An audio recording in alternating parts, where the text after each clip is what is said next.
Steve told me that those babies weren't his. Then Steve shouted, "You are a real ___. How dare you have an affair? I can't stand you anymore.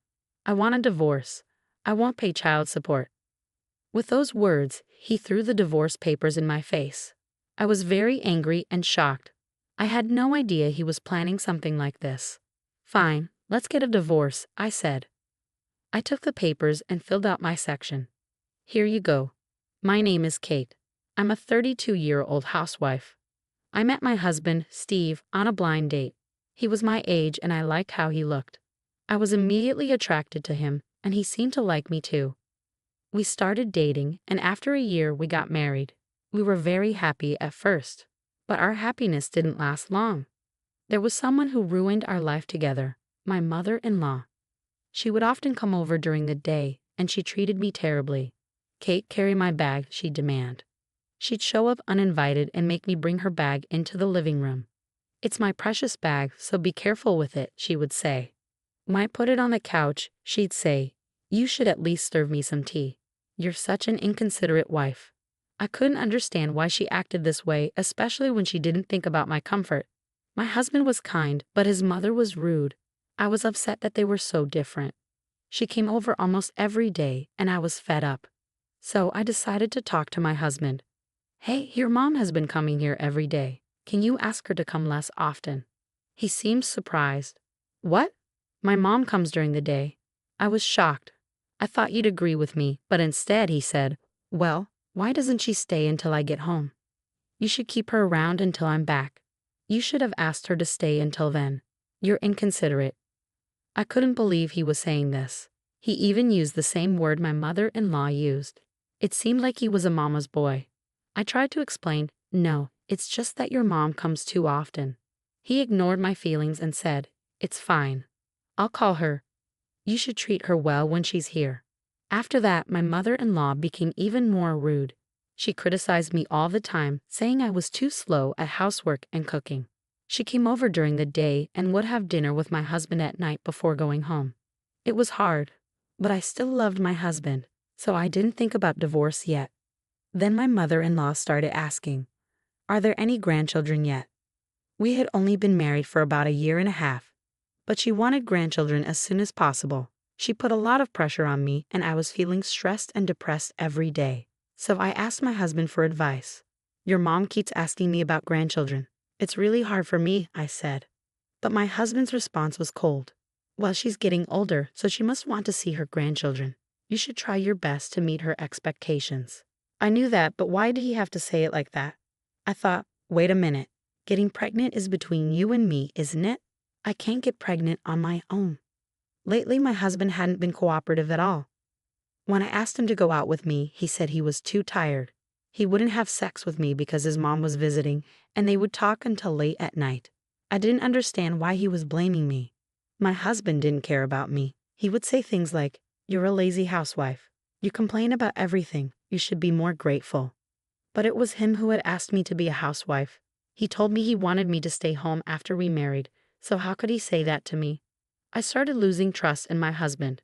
The longer we were married, the more I saw his bad side. The kindness he had shown me when we were dating was gone. Now, he and my mother-in-law would insult me all the time, especially at meals. "You're not just inconsiderate, you're useless. You can't even have children. You're really useless," they'd say. One time, my husband even said, "Steve, you should get rid of her and find someone else. A younger woman who can have a baby."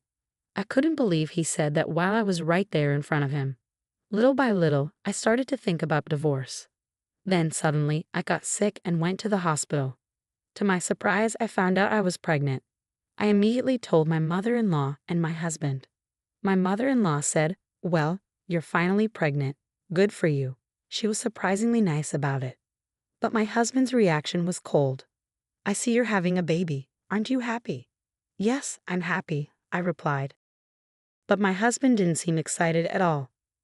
He had blamed me for not being able to have a child, so I was confused. What was going on? I was shocked, but I decided that getting a divorce during pregnancy wouldn't be a good idea. Even though he wasn't a great husband, he was still the main provider since I was a full-time housewife. So I decided not to divorce him until after I gave birth. Fortunately, my mother-in-law didn't bother me during my pregnancy.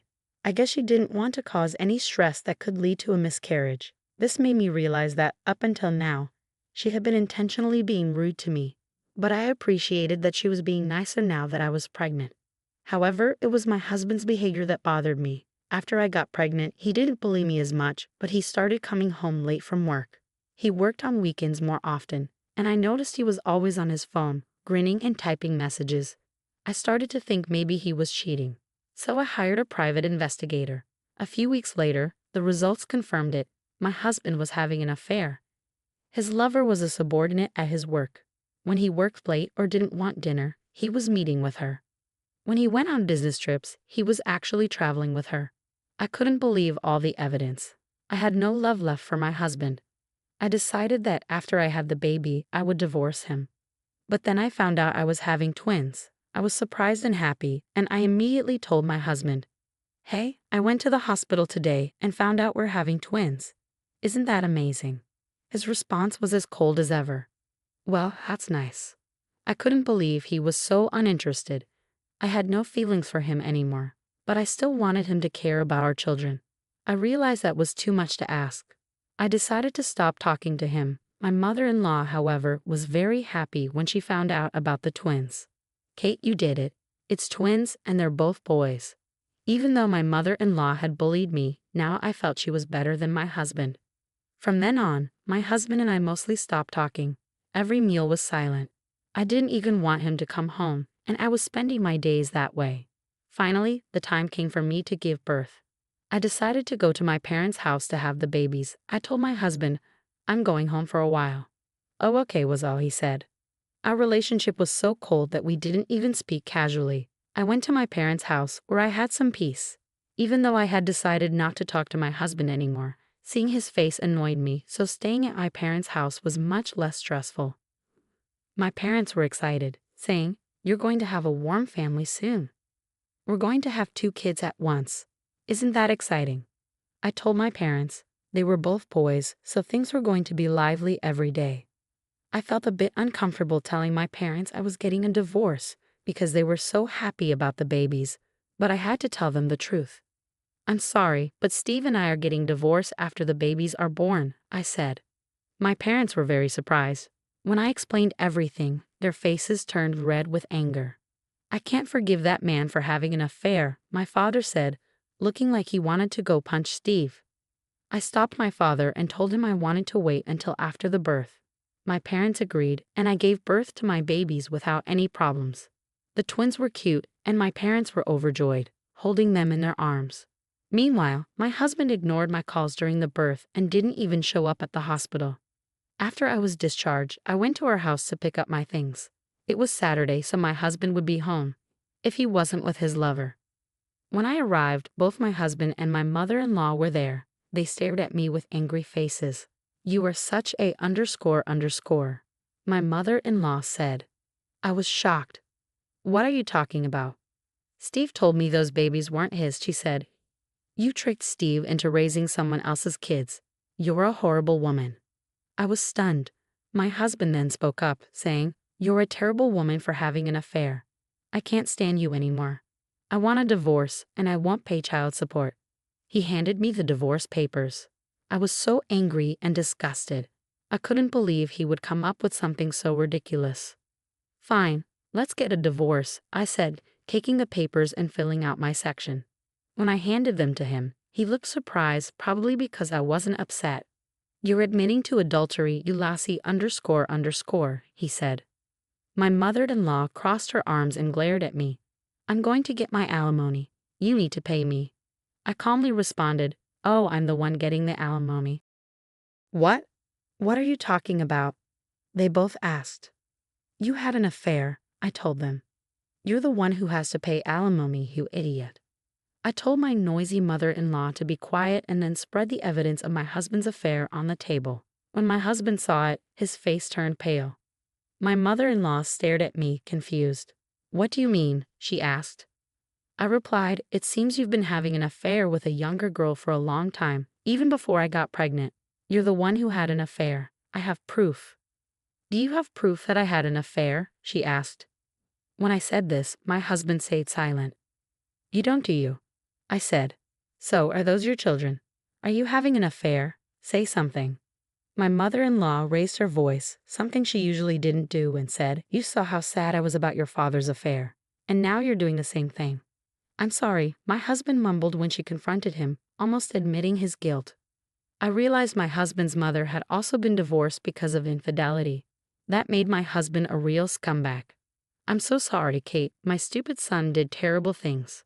I'll make sure he pays alimony and child support, she said.